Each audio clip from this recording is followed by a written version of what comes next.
ഓ east Bengal ഈ സീസണിൽ ഇതുവരെ നമ്മൾ കണ്ട ഏറ്റവും കൺവിൻസിങ് വിക്ടറി എന്ന് വേണമെങ്കിൽ നമുക്ക് പറയാം. ഈ സീസണിലേക്ക് എൻ്റർ ചെയ്യുമ്പോൾ ഓസ്കാർ ബ്രൂസോന്റെ മുന്നിലും ആ പ്ലേയേഴ്സിന്റെ മുമ്പിലും ഫാൻസിന്റെ ഒരേ ഒരു ഡിമാൻഡേ ഉള്ളൂ, നിങ്ങൾക്ക് ഈ സീസൺ മോഹൻ ബഗാനെ ടൈറ്റിലിന് പുഷ് ചെയ്യാൻ പറ്റുമോ? അതാണ് ഇവിടുത്തെ മെയിൻ സംഭവം. അതാണ്. നമുക്കറിയാം ഈസ്റ്റ് ബംഗാൾ ഈ ISLലോട്ട് കൂടി മാറിയതിന് ശേഷം ഒരുപാട് പ്രശ്നങ്ങളിലൂടെയാണ് അവർ കടന്നു പോയിട്ടുള്ളത്. ലീഗിന്റെ ഒരു ഇതിലാണെങ്കിൽ അവർക്ക് എപ്പോഴും ആ ഒരു മോഹൻ ബഗാന്റെ ആ ഒരു സുപ്രീമസി, നമുക്കറിയാം ഈ ക്ലബ്ബുകൾ തമ്മിലുള്ള റൈവലറിനെ കുറിച്ചൊന്നും ഞാൻ ഡീറ്റെയിൽ ആയിട്ട് പറയണ്ടല്ലോ. അപ്പൊ എപ്പോഴും മോഹൻ ബഗാന് പിന്നിൽ നിൽക്കാനുള്ള ഒരുപാട് പിന്നിൽ നിൽക്കാനുള്ള ഒരു അവസരം അവർക്ക് ISLൽ കിട്ടിയിട്ടുള്ളൂ. എന്നാൽ 2024 അവർ സൂപ്പർ കപ്പ് അടിച്ചു. ആ ട്രോഫി അവർ അടിച്ചെങ്കിലും ISLൽ മോഹൻ ബഗാന്റെ ആ ഒരു ആധിപത്യം, അതിന്റെ അടിത്തറ ഇളക്കുക എന്നുള്ളത് തന്നെയാണ് അവരുടെ ലക്ഷ്യം. അപ്പൊ തീർച്ചയായിട്ടും ഇങ്ങനെ ഒരു സീസണിലേക്ക് വരുമ്പോൾ മോഹൻ ബഗാൻ ഇവിടെ ഉണ്ട്. മോഹൻ ബഗാൻ ആദ്യത്തെ മത്സരത്തിൽ തന്നെ ജയിച്ചുകൊണ്ട് തന്നെ തുടങ്ങി. അതേ സ്റ്റേഡിയത്തിൽ ഈസ്റ്റ് ബംഗാളിന് ഒരു സ്റ്റേറ്റ്മെന്റ് വിക്ടറി ആവശ്യമായിരുന്നു. ആൻഡ് നോർത്ത് ഈസ്റ്റ് യുണൈറ്റഡിനെതിരെ അത് അവർക്ക് കണ്ടെത്താനായി. അങ്ങനെയാണെങ്കിൽ ഒട്ടും വൈകാതെ ഈ മത്സരത്തിൽ നിന്നും ഞാൻ മനസ്സിലാക്കിയ 3 കാര്യങ്ങളിലേക്ക് കിടക്കാം. വീഡിയോന്റെ ലെങ്ത് ഒക്കെ കുറച്ച് കൂടുന്നുണ്ടെന്നുള്ള ഒരു ബോധം എനിക്കുണ്ട്. പക്ഷെ പറഞ്ഞു തുടങ്ങിയാൽ നിർത്താൻ പറ്റില്ല. എന്തായാലും ഈ വീഡിയോ മാക്സിമം പെട്ടെന്ന് ഞാൻ പറഞ്ഞു തീർക്കാൻ ശ്രമിക്കാം. ഈ മത്സരം തുടങ്ങിയപ്പോൾ തൊട്ട് ഈസ്റ്റ് ബംഗാൾ നല്ലോണം ഡോമിനേറ്റ് ചെയ്തു. അവരുടെ തന്നെയായിരുന്നു പൊസിഷൻ. അവരാണ് ബെറ്റർ ചാൻസസ് ക്രിയേറ്റ് ചെയ്തത്. പക്ഷെ ആ ഫൈനൽ തേർഡിലെ ആ ഒരു ക്ലിനിക്കൽ ടച്ചില്ലേ, അത് മിസ്സിംഗ് ആയിരുന്നു.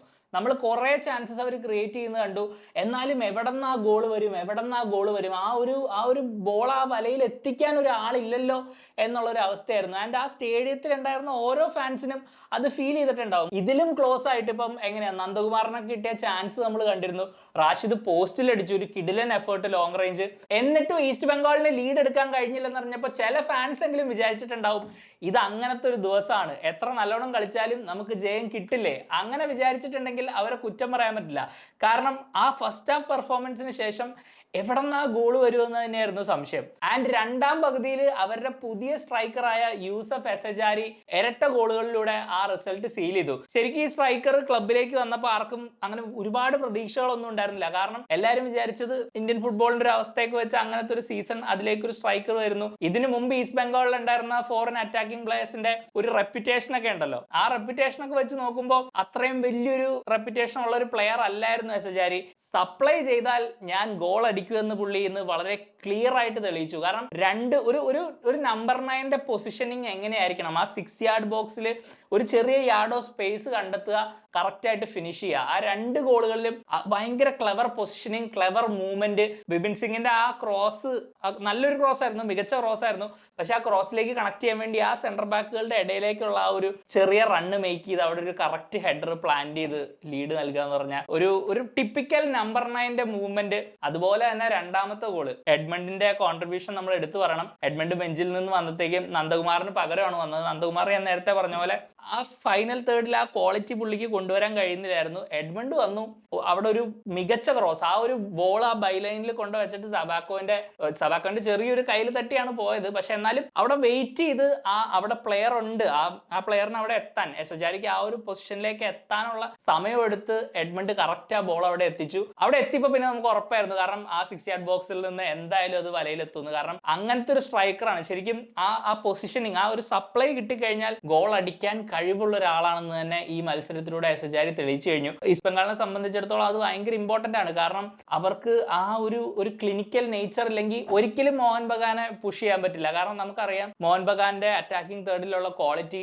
അവർക്കുള്ള എക്സ് ഫാക്ടറിനെ കുറിച്ച് നമ്മൾ എപ്പോഴും പറയാറുണ്ട്. 3-4 എക്സ് ഫാക്ടറുകൾ ഉണ്ടല്ലേ, ബെഞ്ചിൽ നിന്നാണെങ്കിലും എക്സ് ഫാക്ടർ, എവിടെ നോക്കിയാലും എക്സ് ഫാക്ടർ. ഇവന്മാരുടെ ഒരു ആധിപത്യം നമുക്ക് അറിയാവുന്നതാണ്. അതിനോട് മുട്ടി നിൽക്കണമെങ്കിൽ ഇങ്ങനെ ഒരു ക്ലിനിക്കൽ നേച്ചറുള്ള ഒരു അറ്റാക്ക് തന്നെ ഈസ്റ്റ് ബംഗാളിന് വേണം എന്നുള്ളതിൽ സംശയമൊന്നുമില്ല. കാരണം മോഹൻ ബഗാൻ എന്തായാലും ഗോളുകൾ അടിക്കും. അവരായിട്ട് മുട്ടി നിൽക്കണമെങ്കിൽ നമ്മളും ഗോളുകൾ അടിച്ചേ പറ്റുള്ളൂ എന്നുള്ളൊരു സിറ്റുവേഷൻ ആണ്. അപ്പം ഈ ഒരു മത്സരം കൊണ്ട് വലിയൊരു വിലയിരുത്തലൊന്നും നടത്താൻ പറ്റില്ല. കാരണം നോർത്ത് ഈസ്റ്റ് യുണൈറ്റഡിൽ കുറച്ച് പ്രശ്നങ്ങൾ ഉണ്ടായിരുന്നു. പക്ഷെ എന്നാലും ഈ ഒരു ഗോളിന് ഒരു ഗോൾ പോലും ഈസ്റ്റ് ബംഗാൾ കണ്ടെത്തുവോ എന്നറിയാണ്ടിരുന്ന ഒരു സിറ്റുവേഷനിൽ നിന്നും ഒരു ഗോൾ അടിക്കുക, രണ്ടാമത്തെ അടിക്കുക, മൂന്നാമത്തെ അടിക്കുക, അങ്ങനെ ഒരു കോൺഫിഡൻസ് നൽകുമല്ലോ ഒരു ടീമിന്. ഇപ്പോൾ ഒരു 1-0 ഈ മത്സരം അവസാനിച്ചിരുന്നെങ്കിൽ മേ ബി അതൊരു ലക്കി വിൻ അല്ലെങ്കിൽ അല്ലെങ്കിൽ അങ്ങനെയൊക്കെ ചിലർ കൺസിഡർ ചെയ്താക്കുക. ഈവൻ ദോ അവർ ഗെയിം ഡോമിനേറ്റ് ചെയ്തെങ്കിലും നമ്മൾ വിചാരിക്കും 1-0 അല്ലേ, എങ്ങനെയോ കയറിപ്പോയി, എങ്ങനെയോ ജയിച്ചു. പക്ഷെ ഒരു 3-0 ആ ഒരു മത്സരം ജയിക്കുമ്പോൾ അതൊരു വലിയ സ്റ്റേറ്റ്മെന്റ് ആണ്. അത് അവർക്ക് തന്നെ നൽകുന്ന ഒരു കോൺഫിഡൻസ് ഉണ്ട്, ലൈക്ക് ഒരു കൺവിൻസിങ് റിസൾട്ട് ആണ്. നോർത്ത് ഈസ്റ്റ് യുണൈറ്റഡ് ഒരു മോശം ടീമൊന്നും അല്ല ഒരിക്കലും.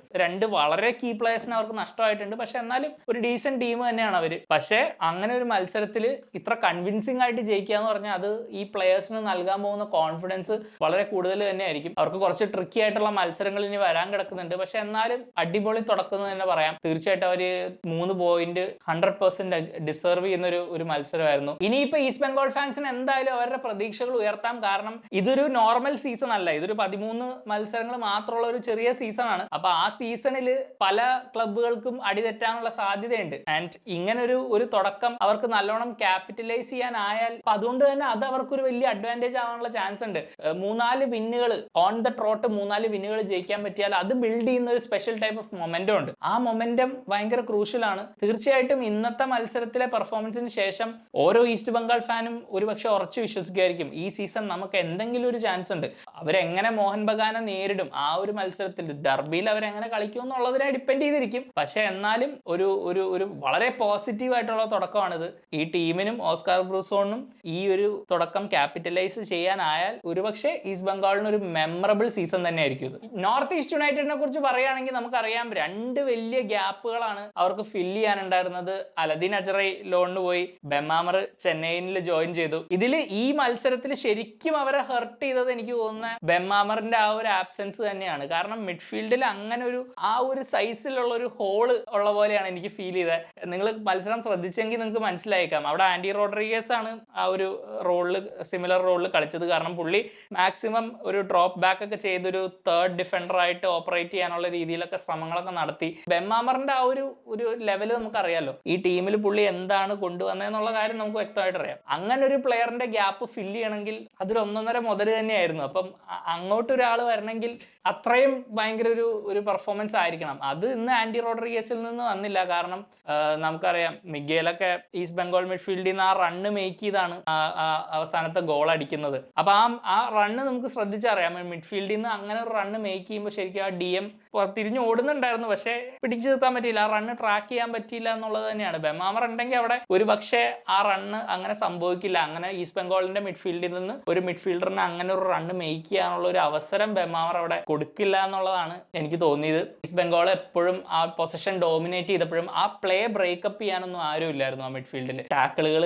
വിൻ ചെയ്യാൻ അല്ലെങ്കിൽ കുറച്ചൊന്ന് റഫായിട്ട് ഫിസിക്കലി അവരെ ഡോമിനേറ്റ് ചെയ്യാൻ അങ്ങനെ ഒരു പ്രസൻസ് ആ മിഡ്ഫീൽഡിൽ ഉണ്ടായിരുന്നില്ല എന്നുള്ളതാണ്. മക്കാർട്ടൻ നിക്സണും മായക്കണ്ണനും ആൻഡി ആയിരുന്നു ആ മിഡ്ഫീൽഡിൽ കളിച്ചത്. അപ്പം ഒരു ഫിസിക്കൽ മിസ്മാച്ചും കൂടെ ആയിരുന്നു അവിടെ ശരിക്കും പറഞ്ഞാൽ. സൗൾ ക്രസ്പോ, റാഷിദ്, മിഗേൽ 3 പേരും കുറച്ച് ഫിസിക്കലി നല്ല ഡോമിനേറ്റിംഗ് ആയിട്ടുള്ള പ്ലെയേഴ്സ് ആണ്. അതുകൊണ്ട് തന്നെ അവിടെ ആ ഒരു ബെമാമറിന്റെ ആ ഒരു അഭാവം അതെന്തായാലും നോർത്ത് ഈസ്റ്റ് യുണൈറ്റഡ് ഫീൽ ചെയ്തിട്ടുണ്ട്. ബെമാമർ കളിച്ച ആ ഒരു റോൾ ഉണ്ടല്ലോ, ആ റോള് ഈ നോർത്ത് ഈസ്റ്റ് യുണൈറ്റഡിന്റെ ഫംഗ്ഷനിങ്, ഈ ഒരു കംപ്ലീറ്റ് ടീമിന്റെ ഫംഗ്ഷനിങ്ങിന് ഭയങ്കര ക്രിട്ടിക്കൽ ആയിട്ടുള്ള ഒരു റോളായിരുന്നു പുള്ളി ചെയ്തുകൊണ്ടിരുന്ന ആ ടീമിൽ. അതുകൊണ്ട് തന്നെ ആ ഒരു ഗ്യാപ്പ് അവിടെ വരുമ്പോൾ, അങ്ങനെ ഒരു പ്ലെയർ ആ ടീമിൽ നിന്ന് മാറുമ്പോൾ അത് അവരെ മൊത്തത്തിൽ അഫക്റ്റ് ചെയ്തിട്ടുണ്ട്. അത് തീർച്ചയായിട്ടും ഈ മത്സരത്തിൽ നമുക്ക് വളരെ എവിഡന്റ് ആയിട്ട് മനസ്സിലായി.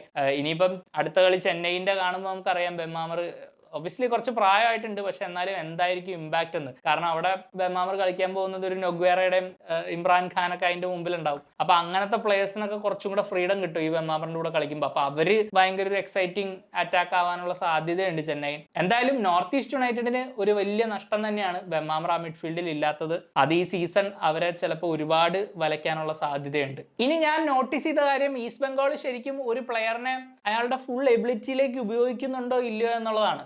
ഓസ്കാർ ബ്രൂസോൺ എന്തുകൊണ്ടാണ് ജീക്സൺ സിങ്ങിനെ സെന്റർ ബാക്ക് കളിപ്പിക്കുന്നതെന്ന് എനിക്കറിയാം. ജീക്സൺ അവിടെ കളിച്ച എക്സ്പീരിയൻസ് ഉണ്ട്, യൂത്ത് ലെവലിൽ കളിച്ചിട്ടുണ്ട്, സീനിയർ ലെവലിലും കളിച്ചിട്ടുണ്ട്. പല കോച്ചുകളും ജീക്സൺ അങ്ങനത്തെ ഒരു റോളിൽ പരീക്ഷിച്ചിട്ടുണ്ട്, കാരണം അതിനുള്ള ആട്രിബ്യൂട്ട്സ് ജീക്സൺ ഉണ്ട്. പക്ഷെ ചുങ്നുങ്ക റൈറ്റ് ബാക്ക് ആയിട്ടാണ് കളിക്കുന്നത്. ആൻഡ് ഞാൻ ഈസ്റ്റ് ബംഗാളിന്റെ എല്ലാ കളിയൊന്നും ഞാൻ കഴിഞ്ഞ പോലെ കണ്ടിട്ടില്ല, പക്ഷെ എനിക്കറിയാവുന്ന ഈ ക്ലബിലേക്ക് ലാൽ ചുങ്നുങ്ക വരുമ്പോൾ എനിക്കറിയാം. കാരണം ഞാൻ ശ്രീനിധിയിൽ പുള്ളിനെ കുറച്ച് ഫോളോ ചെയ്തിട്ടുണ്ട്, പിന്നെ മിസോറാംകാരനായതുകൊണ്ട് ഇയാളെ കുറിച്ച് ഞാൻ കുറച്ച് കാര്യങ്ങളൊക്കെ കേട്ടിട്ടുണ്ട്. നമുക്ക് അറിയാവുന്ന ആൾക്കാരായിട്ട് സംസാരിക്കുമ്പോഴും പ്രദ്യും റെഡ്ഡിയൊക്കെ ഒരുപാട് അന്ന് നമ്മൾ ഇന്റർവ്യൂവിനൊക്കെ പോയപ്പോൾ ഒരുപാട് റേറ്റ് ചെയ്തിരുന്ന ഒരു യങ് സെന്റർ ബാക്ക് ആണ്. കാരണം ഇന്ത്യയുടെ ഫ്യൂച്ചർ ഒരു മെയിൻ സെന്റർ ബാക്ക് ഈ അൻവർ അലി ലാൽ ചുങ്നുങ്ക കോമ്പിനേഷൻ ഒരു ഇന്ത്യൻ നാഷണൽ ടീമിന് ഒരു വലിയ സെന്റർ ബാക്ക് പെയറിംഗ് ആയിരിക്കുമെന്ന് ഒരുപാട് ഇന്ത്യൻ ഫുട്ബോളിൽ തന്നെ വർക്ക് ചെയ്യുന്ന ആൾക്കാർ പ്രതീക്ഷിച്ചിരുന്ന ഒരു കോംബോ ആണ്.